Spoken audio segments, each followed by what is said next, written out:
Oh man, it is time for something to eat. Alright.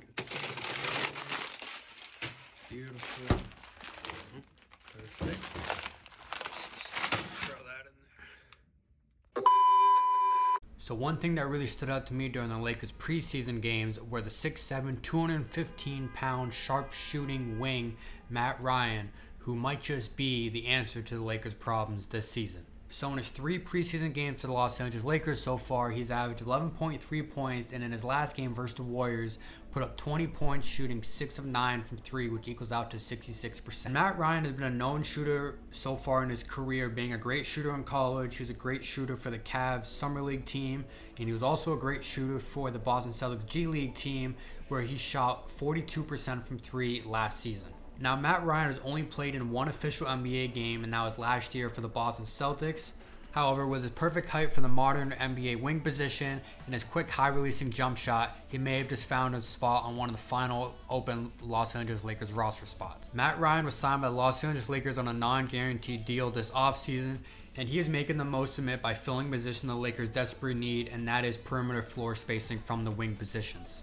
And he's doing it at a very high efficient rate so far this preseason. So I'm here to tell you that Matt Ryan will be a Los Angeles Laker next year. I don't know how much run he's going to get, but he is going to be a member on that roster on a guaranteed deal by the end of preseason. And if you don't believe me, just take a look at what Darvin Ham had to say after his game versus the Golden State Warriors. And not to mention, every single time Matt Ryan hit a 3, LeBron was absolutely loving it on a bench. And if you're a head coach and if you're LeBron James and they like you as a player, the chance of you being on that roster that upcoming season is pretty high, to say the least. So I just spent the last couple minutes gassing on Matt Ryan, but there's obviously some major issues in his game, or else he would be on a roster by now. So first flaw, he's not very mobile. He's a cone. Right, so he can't, his foot speed isn't amazing, so he can't keep up with the faster perimeter guys, and he also can't really, create his own shot coming off screens, doing fast cuts. That's not really his game. And he also can't dribble the ball worth a damn. So he's pretty much going to be primarily just kind of sitting in the corner or sitting on the wing, not having a lot of movement in his game, just hoping and praying that he gets a good pass from either Russell Westbrook or LeBron so he can spot up, get his feet set, and shoot the jumper. Again, he's not really good at a transition shooter either. He's really just primarily standing in the spot, catch and shoot, and hope it goes in, which if he's open, there's damn near 50% chance that shot is going in. So that is why he's still fighting, because he doesn't have all the tools as a great shooter in the NBA. So after going through the positives and the negatives of Matt Ryan, this is why I think the Lakers need to sign him and ultimately will sign him to a guaranteed deal this offseason. Well, as the Lakers roster is currently constructed, they don't have very many options, if at any option, for consistent three-point shooting, down the stretch.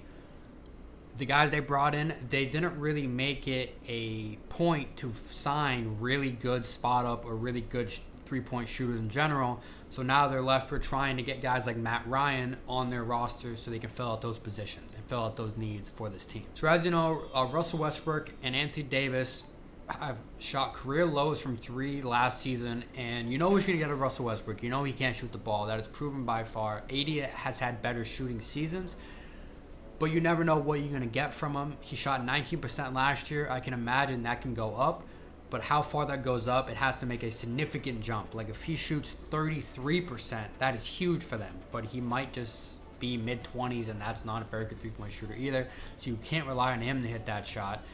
And LeBron can be a good three-point shooter at times, but a lot could remain to be desired from LeBron from the perimeter. Let's just be honest. He's not an outstanding three-point shooter. So if you need a three-point shot, LeBron's a good option, but he's not a great option. And I just spoke on their offseason acquisitions where they added Lonnie Walker, Dennis Schroeder, Juan Tacano Anderson, and Patrick Beverley. One of those guys have had good, shooting throughout their career, and that is Pat Bev. The other 3 have been very inconsistent from 3, and you don't really know what you're going to get for them. Some games they might give you a couple, and then some games they might go 0-4, and then there you go, no shooting. And as we saw in their game versus Minnesota last night, they went like 0-16 from 3. They did sub in Matt Ryan, and unfortunately he was not able to connect on his 2 attempts, but they're going to need him in those moments to at least let the defense be honest of his floor spacing. When the Lakers were over 16 from 3, they were losing by double digits. So that just shows how important guys like Matt Ryan are to this Lakers roster. And along with that, when you have 3 high-powered rim runners like Russell Westbrook, LeBron, and Anthony Davis, you're going to need floor spaces to open up the floor for those guys to actually have space to maneuver and operate to the rim. And that's where guys like Matt Ryan come in again. To wrap up this video, no, Matt Ryan is not the solution to bring this Lakers team to a championship contender. However, I will say, if they sign him, which I think they will, and he can give them 1 or 2 threes a game that could really open up the floor for them and give them some kind of option from the perimeter. Matt Ryan is doing such a great job at it in preseason so far. I think that will continue to the regular season once he gets his opportunity.